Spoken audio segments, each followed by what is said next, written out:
सुगंधा और उसकी सास कांता के बीच एक अजीब सी जंग रहती थी।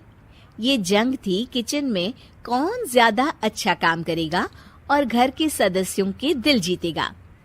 और उनकी इस जंग में हमेशा कुर्बान होते थे उनके दोनों पति। कैसे? आइए देखते हैं इस किचन पॉलिटिक्स की कहानी में। एक दिन किचन में, माँ जी, आज मैं बना रही हूँ मेथी की सब्जी। इस खाने से घर वालों के पेट की सारी समस्या खत्म हो जाएगी। और मैं बना रही हूँ तड़के वाली छाछ, जिसे पीते ही गैस की समस्या कभी नहीं होगी। दोनों अपने अपने खाने को लेकर टेबल पर पहुंच जाती हैं। तभी सुगंधा के ससुर उसकी बनाई सब्जी की तारीफ कर देते हैं। अरे वाह, मेथी की सब्जी भी बनी है, बड़ी ही स्वादिष्ट है। वाह बहू वाह। अरे बहू, लेकिन इसमें इतनी सारी मेथी बर्बाद करने की क्या जरूरत थी? देखिए माँ जी, ये तो वो मेथी है जो आप रात में भिगोकर सुबह उसका पानी पीती हैं, और जो मेथी फेंक देती हैं उसी से मैंने ये सब्जी बनाई है। अरे वाह बहू, तुमने तो बड़ा ही समझदारी का काम किया। बस अब क्या था, कांता जी का तो मानो ये सुनकर खून ही सूख गया। वो फैसला कर लेती है कि किसी भी तरह वो अपने खाने की तारीफ लेकर ही रहेगी और सुगंधा को किचन में उसकी कमियां गिनाएगी।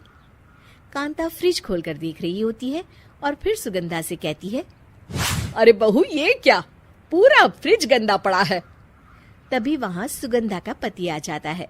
वो सुगंधा को डांट कर कहता है, सुगंधा, तुम्हें कितनी बार कह रखा है कि वायरस फैल रहा है, साफ सफाई का पूरा ख्याल रखना है, लेकिन तुम किचन में इतनी गंदगी रखोगी तो कैसे चलेगा। सुगंधा सास की तरफ देखती है जहाँ वो मुस्कुरा रही होती है। सुगंधा समझ जाती है कि सास ने उससे बदला लेने के लिए ये सब किया है। दोनों रात के खाने की तैयारी में लग जाती हैं। दोनों ना एक दूसरे की तरफ देखती हैं और ना ही एक दूसरे से बातें करती हैं।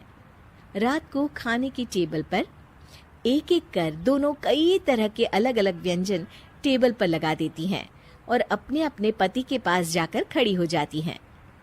अरे खाइए जी खाइए, मैंने बड़ी मेहनत से बनाया है। प्लेट में वो खाना डालती हैं। सुगंधा भी दोनों की प्लेट में खाना डालते हुए कहती है, बड़ी ही मेहनत लगी है इस खाने को बनाने में। हाँ, दोनों को ना चाहते हुए भी सारा खाना खाना पड़ता है। कहीं दही तो कहीं मलाई तो कहीं मसाला। और इन सब के बाद दोनों बड़ी ही मुश्किल से अपने कमरे में सोने जाते हैं। लेकिन अगली सुबह सुगंधा का पति चिल्ला रहा होता है, हाय रे, हाय मेरा तो पेट खराब हो गया। हाय माँ, बहुत दर्द हो रहा है। तो वहीं कांता के कमरे से भी कुछ ऐसी ही आवाज आने लगती है। हे भगवान, इस सास बहू की लड़ाई हमारी जान लेकर रहेगी। जाओ कोई डॉक्टर को बुला कर लाओ। डॉक्टर आते हैं। दोनों को देखकर कांता और सुगंधा से कहती हैं, देखिए, आप दोनों इन्हें खाने में हल्का ही दीजिएगा। हो सके तो रात का खाना जल्दी खाया करे और वॉक किया करे। इतना कहकर डॉक्टर वहां से चले जाते हैं। जिसके बाद एक बार फिर से दोनों बहुएं किचन में जाती हैं और खाना बनाने में लग जाती हैं।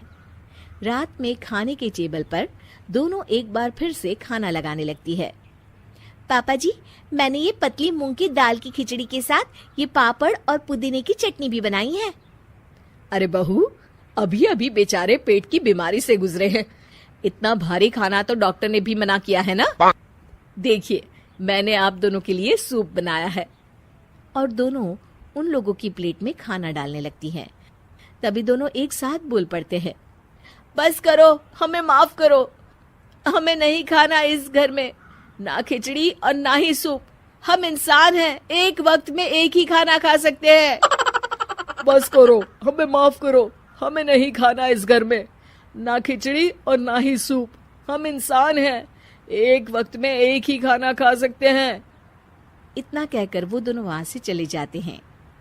कहानी का अंत। आप लोग उम्मीद कर रहे होंगे कि अंत में सब ठीक हो जाएगा। नहीं जनाब, अगर सास बहू के बीच सब ठीक हो जाए तो आप ये सीरीज देखे ही क्यों? तो मजा लीजिए इस चैनल में सास बहू से जुड़ी कहानियों का, क्योंकि ये ऐसा रिश्ता है जिसकी मिठास उसकी खटास में हमेशा ज्यादा ही रहती है।